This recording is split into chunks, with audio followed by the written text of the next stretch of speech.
Hello and welcome to another edition of Motor Cars Enthusiasts. Right off the bat on today's show, this is kind of a not very complicated story, but I'm probably going to overly complicate it, so it may be a little bit convoluted, and I may just make it kind of as clear as mud, maybe. Possibly. But it's all revolving around this particular machine. You may know this car as the old Fisker Karma, now known as the Karma Revero. The Wang Jing Group out of China is the company that actually owns this particular brand. And they just got the official okay from the Chinese government to build these machines in China, according to the folks over at Bloomberg.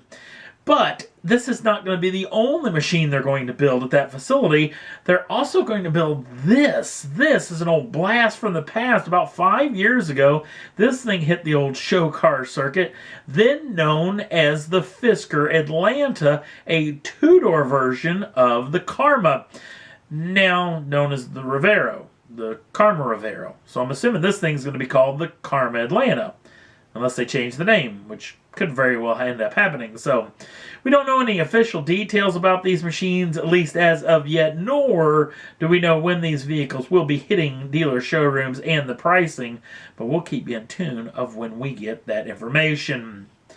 Next up on the list, this is a shot from the old factory that's building the brand new Ford GT. The group up in Canada that's actually building these machines. These were the first two machines to slide off the assembly line floor. Now, if you're one of those lucky 500 folks that got in on the first go-round of owning one of these mid-engine supercars from the folks over at Ford, your vehicle could be here as early as the beginning of the year, as somewhat of a late Christmas present, early New Year's present. But there is a good possibility you may not see your machine till well into 2017. The first ever GT to slide off that assembly line is going to an owner that you probably would guess is exactly who was going to get this. It's Bill Ford Jr., the chairman of the Ford Motor Company. And the second one goes to Mark Fields, who is the CEO of the Ford Motor Company as well. Next up on the list, Lamborghini took off the wraps for the heavily revised mid-cycle refresh. This is the Aventador S LP 740-4. Now, a lot of this is the Aventador that you know and love, but it has a lot of heavily revised parts and pieces, especially when it comes to the bodywork part of it.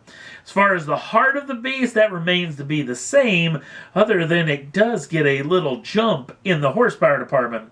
The 6.5-liter normally aspirated V12 now makes 730 horsepower and 509 pounds-feet of torque. That is shifted through a 7-speed ISR gearbox. The vehicle is all-wheel drive and will be able to do 0 to 60 in just 2.9 seconds with a top speed of 217 miles an hour. No word on when the new Aventador S will be hitting dealer showrooms or pricing, but we're expecting that information in the first part of 2017. Next up on the list, well, we talked about this particular deal in a couple of shows ago, and it's finally official. The name of the new NASCAR high-level series will be called the Monster Energy NASCAR Cup Series.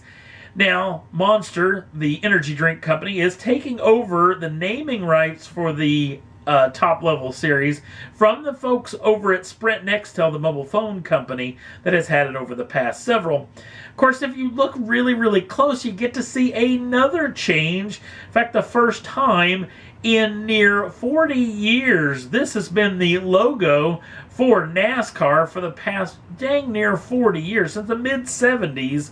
This has been the logo for the NASCAR organization, and it does get a refresh for 2017. It's now this particular logo, and I know it looks pretty doggone close. I'll flash back to the old logo, and it basically just has coloring in behind the lettering. At least that's probably the biggest things, and a lot of the slash marks do get extra coloring in the brand new logo. So new looks and new everything for the folks over at NASCAR for this, the year of 2016 going into 2017. So pretty exciting times for those folks. And that's all there was that I thought was worth talking about for this particular episode of Motor Cars Enthusiasts. And this is the last ever Motor Cars. And don't celebrate too much because it's just the last one for 2016.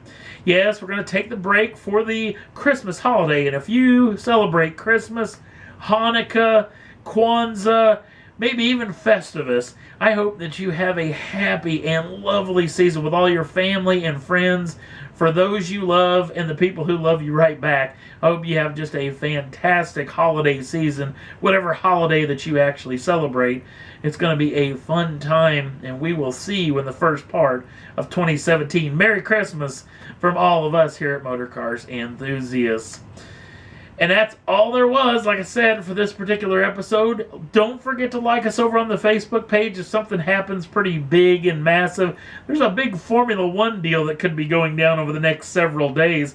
Maybe a little ride switch may bring back somebody who is retired to come back into Formula One for another go-round. If that actually ends up hitting, I may do a Facebook Live deal. So hit us up on the Facebook page, like us over there, and you get the first hits on anything that may happen over this holiday season. Thanks for watching. And again, you can subscribe to the channel at any time that you want and get the first dibs on the brand new show, especially when we come back in 2017. Again, thanks for watching. We'll see you again real soon.